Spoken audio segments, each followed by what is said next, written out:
The CNBC app. Global market news in one place. Customizable sections and personalized alerts. Stocks tracking, interactive charts and market insights all in your hands. Stay connected. Stay informed. Download the CNBC app today.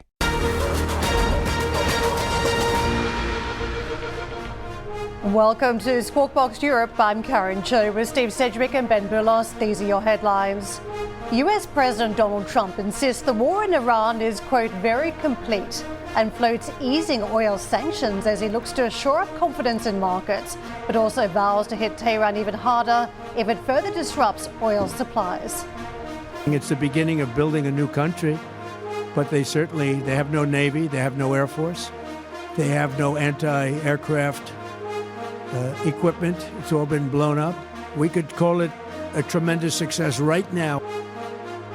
G7 energy ministers prepare to discuss the potential release of oil reserves today, with sources telling CNBC the US is eyeing a joint release of 300 to 400 million barrels. Meanwhile, the Aramco CEO Amin Nasser warns of catastrophic consequences if war in the Middle East continues to disrupt supply, saying the region's oil and gas industry is facing its biggest ever crisis. Volkswagen forecasts margin improvements for the year ahead after falling short of full-year sales expectations. We'll hear from Volkswagen CFO Arno Antlitz just after 8 o'clock London time.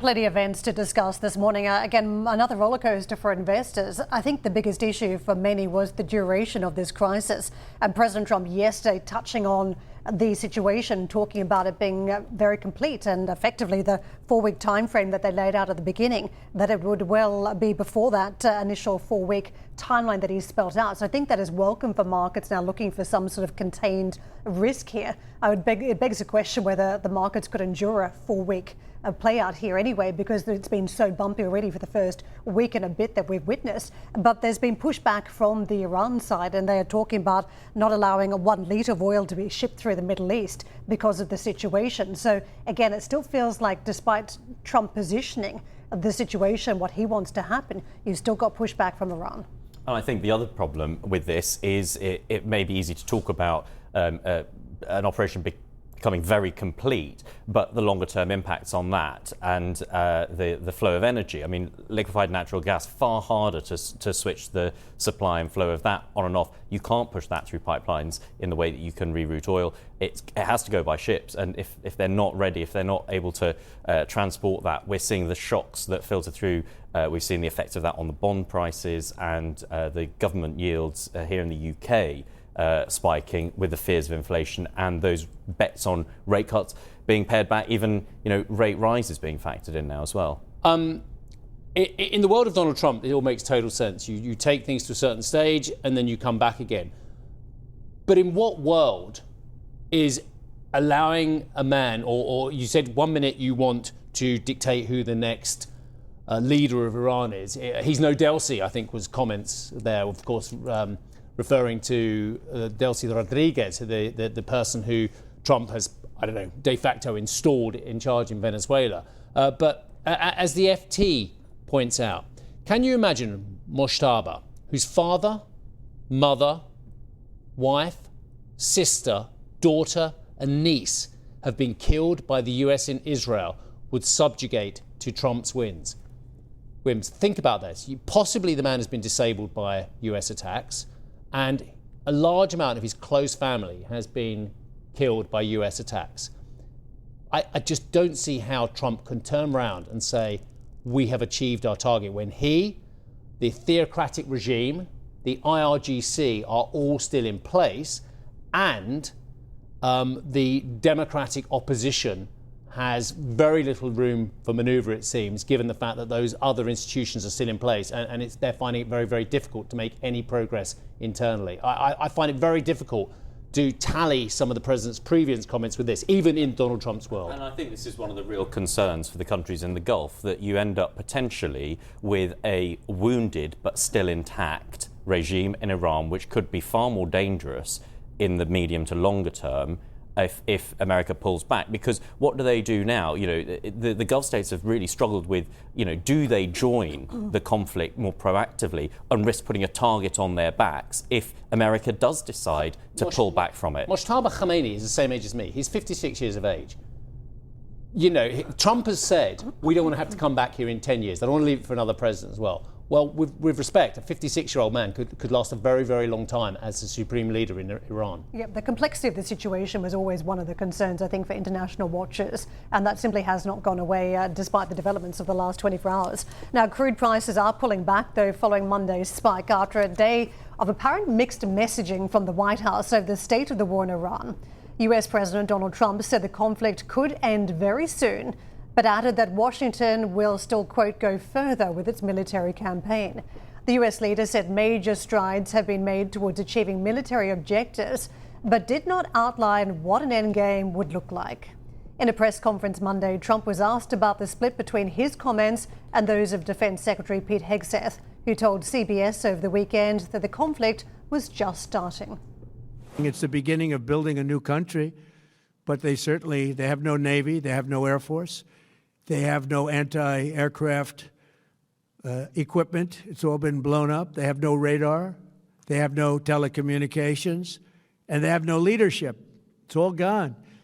So, you could look at that statement. We could call it a tremendous success right now as we leave here. I could call it, or we could go further, and we're going to go further.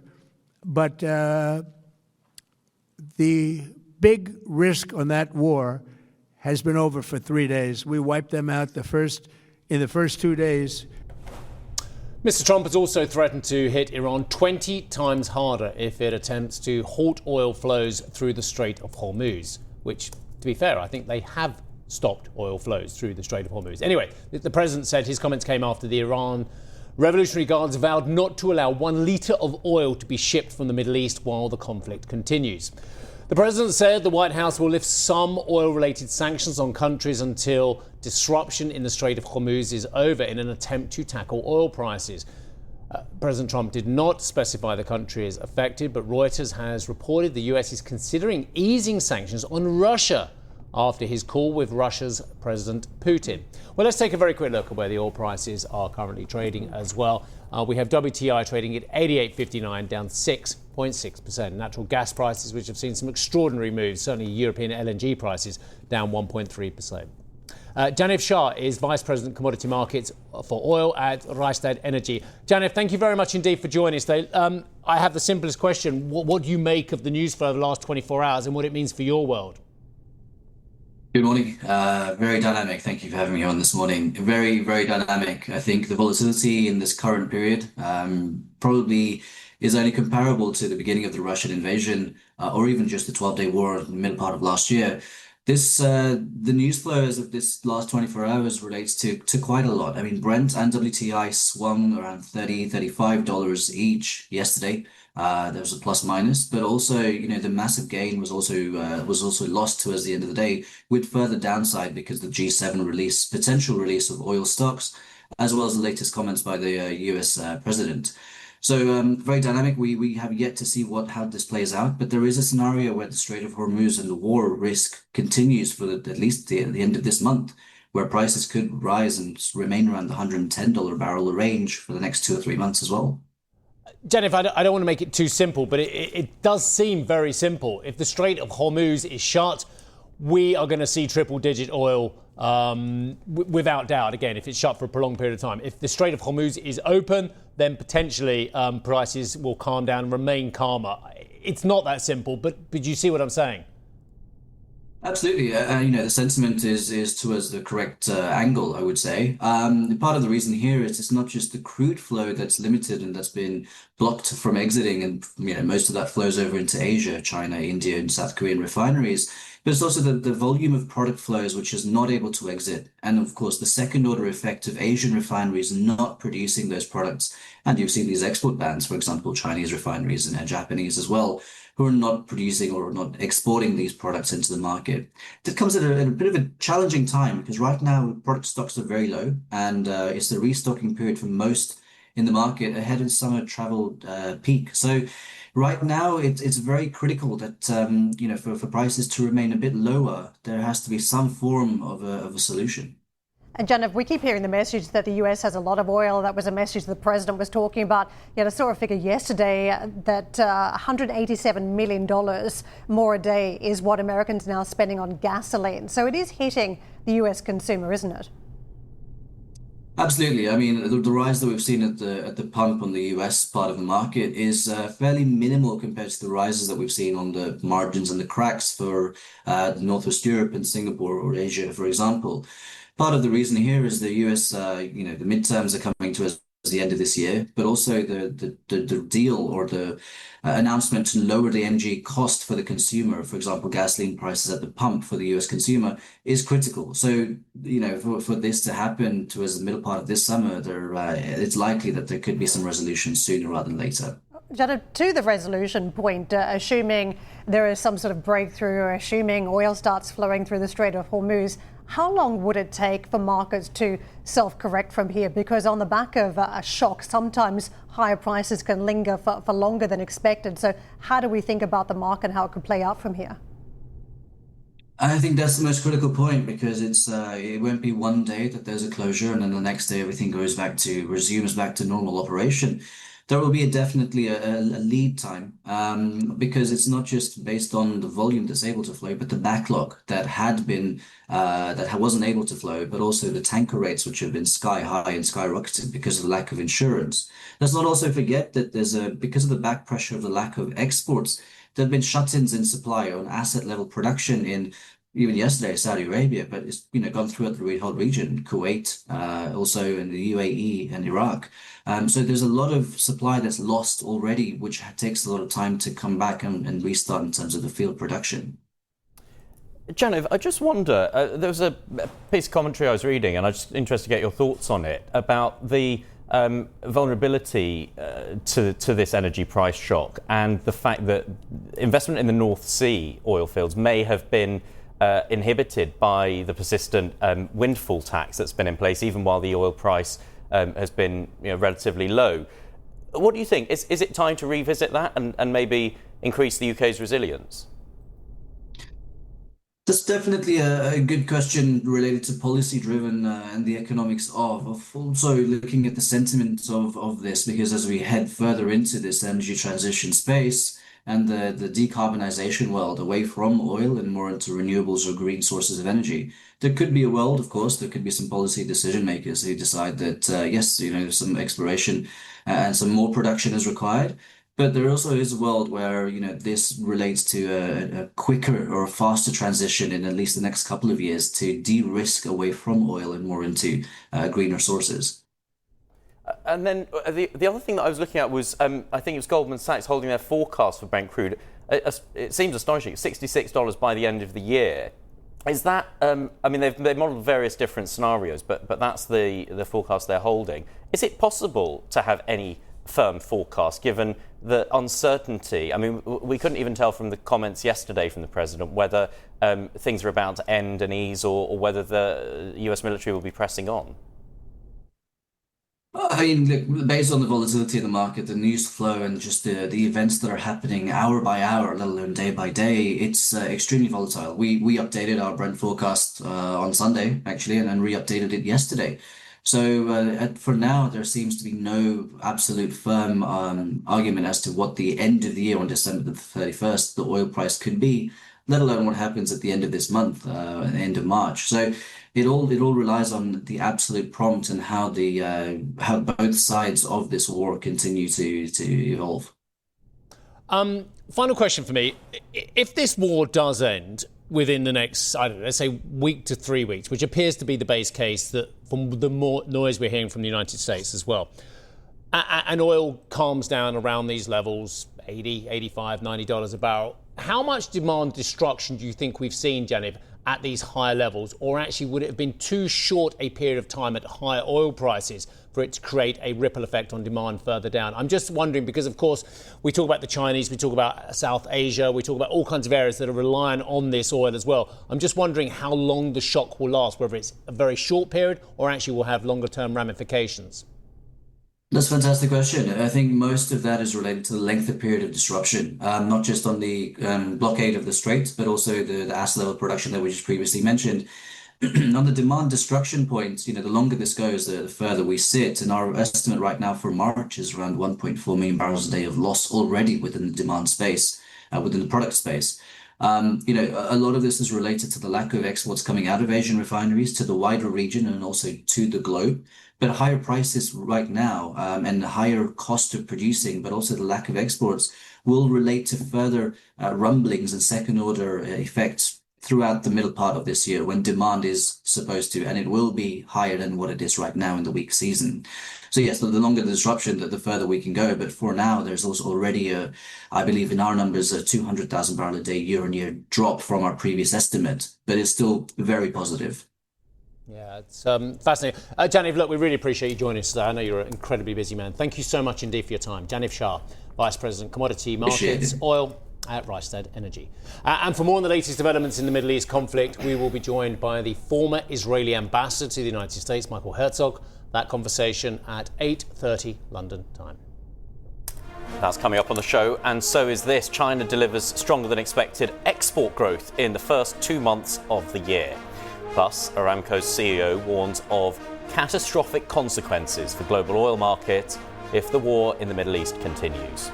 And Volkswagen misses full-year sales expectations. We'll hear from CFO Arno Antlitz just after 8 o'clock this morning, London time.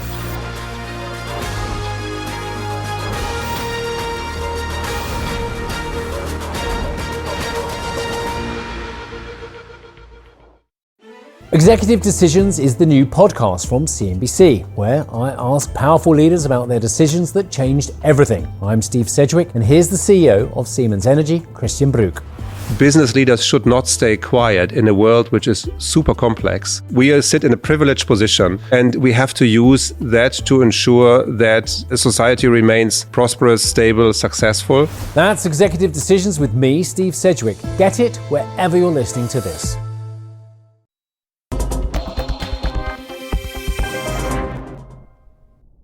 Let's just look at to the anticipated open across the European markets, and a firmer open is being called across the main European benchmarks. This after a Monday session in which they closed lower in response to the concerns around inflation filtering through from the higher energy prices. The Stock 600 Pan-European Index had closed the previous day down by more than 0.6%. We are looking at some recovery there in the stocks, tacking that recovery that we've seen in the Asian markets. This after President Trump made those comments suggesting that, in his view, the conflict was very complete. That led to oil prices easing down around 10% from when they were the day before, and Asian markets responding favourably to that, especially Korea, where we've seen a wild ride for the Kospi. It's currently more than 5% higher in the session. China's trade surplus hit its highest level on record in January and February as export growth for the first 2 months of the year strongly beat expectations.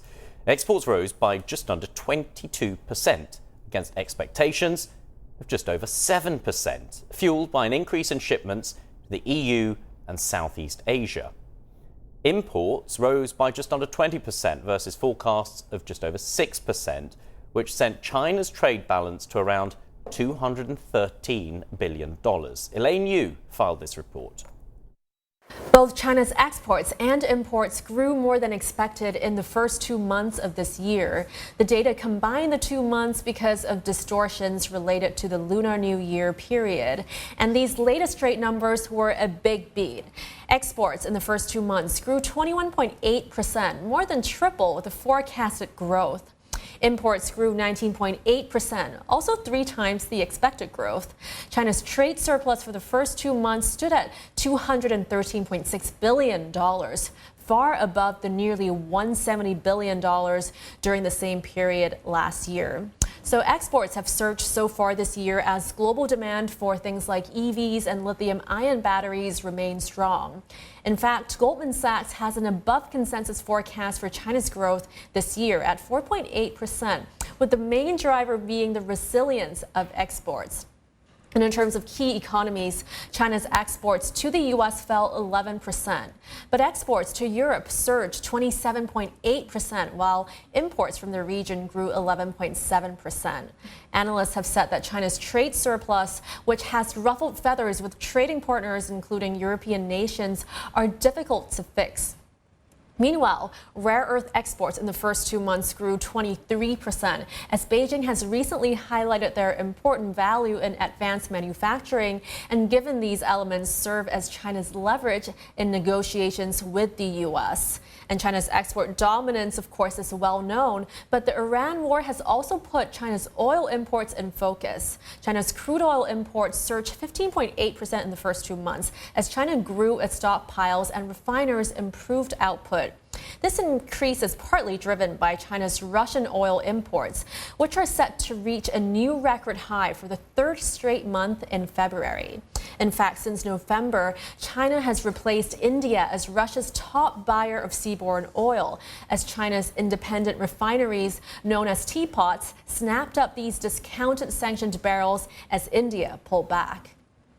The surge in crude imports also point to China's national and energy security, which was featured in its recently unveiled 5-year plan. And these plans include advancing early work for the central route of a Russia-China natural gas pipeline.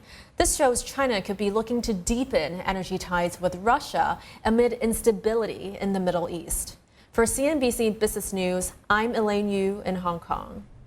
Certainly a solid start from the Chinese, and don't forget we had a huge trade surplus last year, and this was the Chinese strategy to compensate for the trade tariffs, get as much product out into the world economy and conquer other markets away from the US, trying to compensate for that slide from the US trade position. So bolster market share. They certainly had that last year with a 1.2 trillion trade surplus. Very strong start this year. The question is, do events in the Middle East now upend this very strong start for the first 2 months? Is it front-loaded? Will it continue for the rest of the year? That's where it remains uncertain. In terms of the product that was sold, I think it's fascinating to see that there was that AI story, integrated circuits, technology, devices, so electronics rather, that was all in the mix, but also pick up in clothing, at textiles, bag exports. And don't forget, if you look at the luxury customer, the retail customer, that has been a little bit choppy in terms of what shoppers are willing to spend on the high street and also the luxury space. And I wonder what this does in terms of setting the scene for that meeting between President Trump and Xi Jinping that's still scheduled to go ahead despite China's opposition to the US and Israel attacks and the conflict with Iran.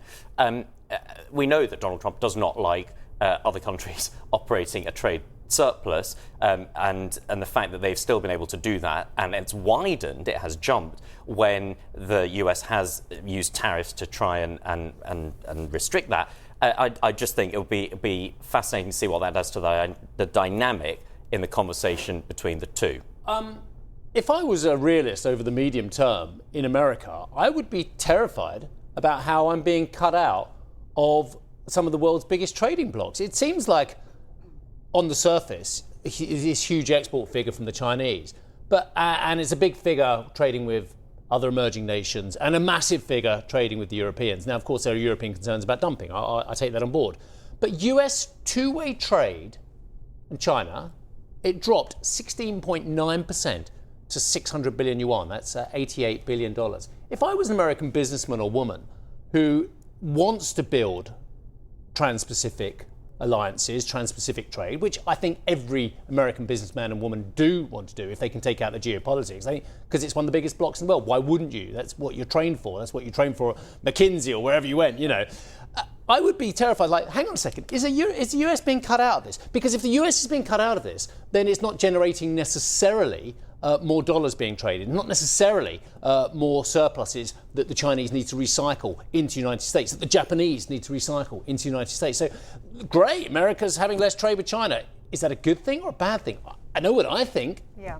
add up with the deflationary impact that some of the cheaper product can have at a time as we now again circle back to an inflation story thanks to what's transpiring with oil. I mean, is there a situation where the Americans need to produce every single product? I mean, obviously there's an argument around supply chain and having some strategic autonomy and having a security in situations of war, but do Americans need to produce every handbag? Do they need to produce every household item? That's what the Chinese have been very good at doing. And if you think about the higher oil price or gasoline prices, as Americans call it, they're going to want to manage their wallet and how much they're spending in coming months.